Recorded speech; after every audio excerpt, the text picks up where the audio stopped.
RDC Covid-19, problème de prise en charge, le témoignage poignant de Vidi Chimanga.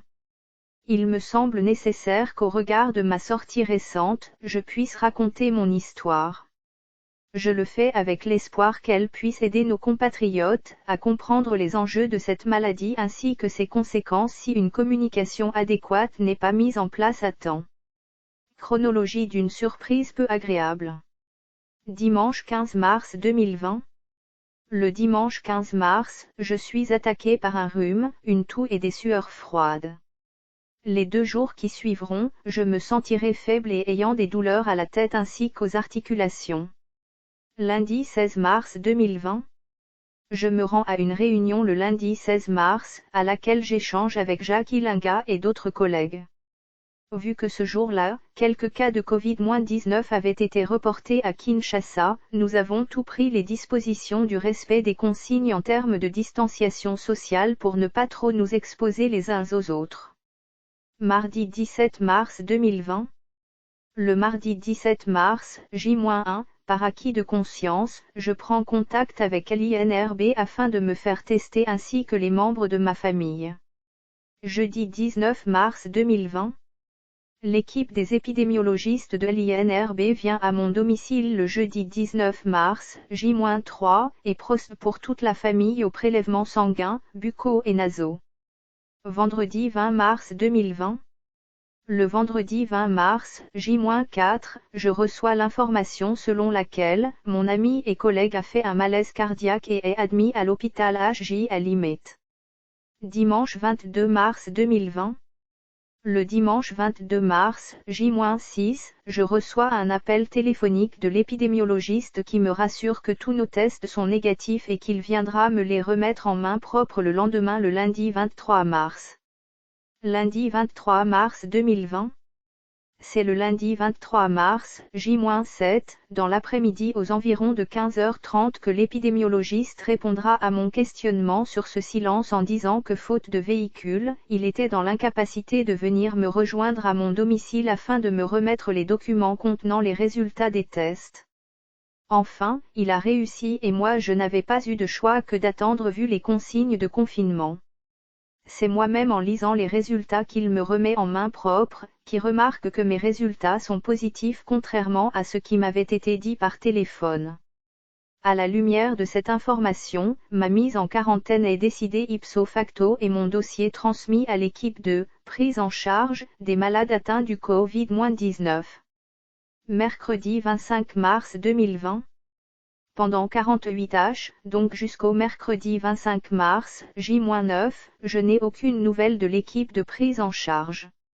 J'appelle à nouveau de ma propre initiative les numéros qui m'ont été remis. C'est ce même mercredi à 22h30 finalement, que le médecin en charge vient me visiter pour auscultation, prise de tension, saturation d'oxygène dans les poumons ainsi que la température. Les paramètres étant rassurants, il me prescrit le protocole adopté par l'équipe de riposte, à savoir la chloroquine et le Zithromax. Compte tenu du fait que mon cas ne semblait pas présenter de signes de complications ainsi que le temps déjà écoulé, mon isolement sera maintenu à mon lieu de domicile comme c'est le cas pour d'autres malades dont l'état ne nécessite pas impérativement l'hospitalisation. Cette mesure a pour but de maintenir la disponibilité des places sur les sites hospitaliers afin d'optimiser les chances de succès d'une prise en charge rapide des patients dont les cas présentent de vraies complications. Vendredi 27 mars 2020. Ce n'est finalement que le vendredi 27 mars, J-11, à 21h30 que je reçois la cure de chloroquine et le Zithromax.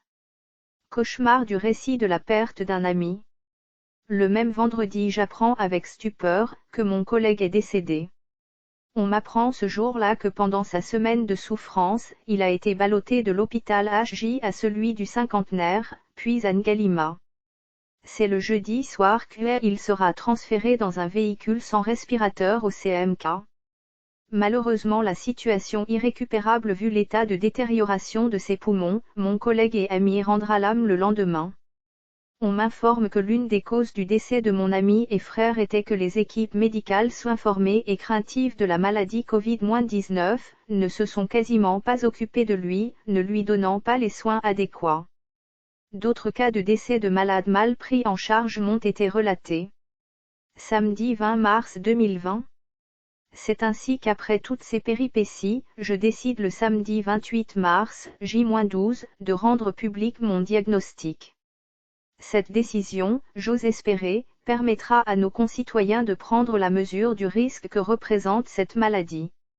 L'autre aspect de cette décision a pour dessein de démystifier et éviter que la peur et la psychose ne prennent le dessus sur la prévention, la prise en charge et le contrôle.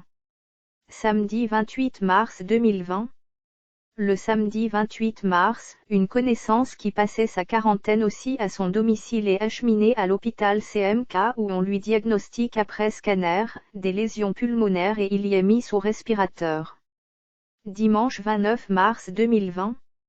Le dimanche 29, J-13, alors que je n'ai plus revu l'équipe de suivi car celle-ci est débordée par le volume de travail, je demande à mon médecin de prendre les dispositions nécessaires afin de faire les scanners de mes poumons. Vu que cette maladie sournoise n'est curable que lorsque l'on s'y prend à temps pour la contrer, je suis satisfait de ma décision malgré tout ce que cette pandémie peut amener comme questionnement quand on est un patient testé positif. Le CMK nous informe, le dimanche 29 mars, qu'ils ne font pas de scanner le dimanche sauf pour les urgences, mais que nous pouvons nous y rendre le lundi 30, J-14. Lundi 30 mars 2020. À 10 h le lundi, l'ambulance vient me prendre à mon domicile et m'emmène à l'hôpital CMK. Arrivée au CMK, une responsable en panique, nous est conduite en clamant qu'elle me connaît et que le CMK refuse les cas atteints du Covid-19. L'ambulance m'emmène ensuite à l'hôpital HJ à Lim et toutes les dispositions ont été prises afin de me faire passer ces fameux scanners. À LHJ, en moins de 20 mains tout était fait. Dès le 2e jour de prise de la cure de chloroquine couplée au Zitromax, mes essoufflements ont disparu et je me sens de mieux en mieux. Mardi 31 mars 2020. Aujourd'hui, mardi 31 mars 2020, J-15, soit 13 jours après avoir été testé positif au Covid-19 et au 4e jour de ma médication, je présente tous les signes d'un bon rétablissement. Covid-19 prévenir ou laisser mourir. J'entends et je lis beaucoup de choses, sur mon cas, ainsi que sur d'autres. J'ai appris dernièrement que des familles sont pointées du doigt parce qu'il y aurait des personnes atteintes de ce virus chez eux. J'ai moi-même vécu l'expérience de mes collaborateurs, chauffeurs et relations, qui sont stigmatisés et même menacés dans certains cas. C'est le manque d'information qui entraîne ce genre de psychose et de panique. C'est ce même manque d'information qui entraîne que le corps médical, sous-informé et certainement sous-équipé, n'arrive pas à répondre avec sérénité à cette crise qui selon toute vraisemblance, prendra encore de l'ampleur. Nous ne devons pas craindre ce virus qui ne tue que moins de 5% de ces malades, mais par contre nous devons nous en préserver au maximum par des gestes simples, tels que tous ceux qui sont annoncés par le ministère de la Santé en collaboration avec l'OMS. Mon récit n'a pas pour objet de jeter pas la pierre au système de santé de la RDC, ni même aux institutions qui ne tarissent pas d'efforts afin de répondre avec résultat à cette pandémie, ni d'ouvrir les hostilités avec qui que ce soit. Toutefois, je tiens fermement à tirer la sonnette d'alarme afin que les mesures d'information soient prises et que chacun de vous se fasse le relais de ce combat. Le taux de pénétration de l'Internet et des médias est très faible, même dans une ville comme Kinshasa. Je vous invite donc en tant que citoyen, à vous mobiliser afin de véhiculer la bonne information. Certains hôpitaux refusent de participer à la lutte contre ce fléau, souvent de peur de faire fuir sa clientèle. Cela est contraire au serment d'Hippocrate et ne pourra que contribuer à creuser un fossé entre les populations. Je sais pertinemment bien que je suis un privilégié vu mon statut et mon parcours.